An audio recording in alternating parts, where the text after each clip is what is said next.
जी। महाराज जी, क्या इस कलयुग में भगवान जी अवतार लेंगे?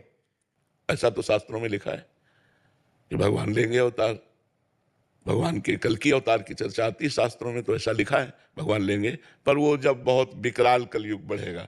अभी 4,32,000 वर्ष कलयुग की आयु है, तो उसमें 5,000 के ऊपर ही अभी अभी तो 32,000 नहीं क्रॉस किया है। कलयुग में इतना पापाचरण बढ़ जाएगा, इतना पापाचरण बढ़ जाएगा कि कहीं रामकृष्ण नाम सुनने को नहीं मिलेगा। देखो धीरे धीरे उसका प्रभाव बढ़ रहा है। मतलब कलिकाल का प्रचंड स्वरूप जब आएगा तब तो हाय हाय मची जाएगी। अभी तो बच्चा है, 4,32,000 में अभी तो 5,000 वर्ष बीत हुए हैं। और अगर 32,000 क्रॉस करेगा तब कैसा होगा, जब लाख व 2 लाख क्रॉस करेगा। तो अब लिखा है कलिकाल बिहाल किए मनुजा, नहीं माने को अनुजा तनुजा। बेटी बहन का भेद खत्म हो जाएगा, पशुवत भोग आचरण शुरू हो जाएंगे, तांडव राक्षसी स्वभाव का। जब ऐसा महाभयंकर पापाचरण होगा तब उस समय भगवान का अवतार होगा, कल की अवतार।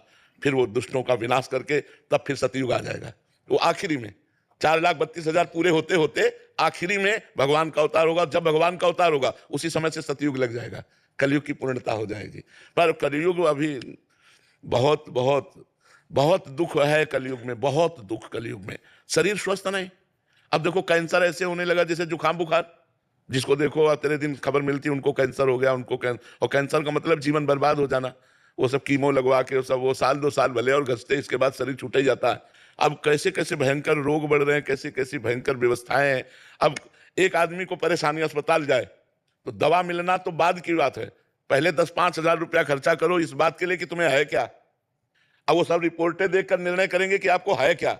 इसके बाद उसकी फीस दो डॉक्टर की, फिर दवा दो, और फिर 2-4 दिन बाद आओ, तब वो देखेंगे दवा का प्रभाव क्या पड़ा, जांच करवाओ। वो जांच में अगर किसान आदमी है ना, वो इतने में उसकी सब, इतना कहाँ पैसा है किसान आदमी के पास। तो आगे चल करके बड़ा रोगों का तांडव, भोगों का तांडव बढ़ेगा। कलयुग का प्रभाव, सब प्रथाएं, सब पवित्रताएं धीरे धीरे नष्ट होती जाती है।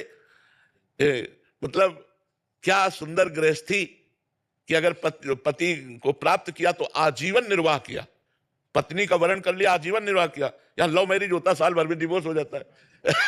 कलयुग का प्रभाव देखो, कहा कलयुग का प्रभाव देखो। अब जब ये चरित्र आ गए कि पति पत्नी में विश्वास नहीं है, तो फिर मतलब कैसे गृहस्थी चलेगी। तो बड़ा समय धीरे धीरे कलयुग का प्रभाव तो बढ़े। पर कलयुग का एक बड़ा गुण है, जो 10,000 वर्ष तपस्या से फल प्राप्त होता था, वो कुछ दिनों के नाम कीर्तन नाम जप से प्राप्त हो जाएगा।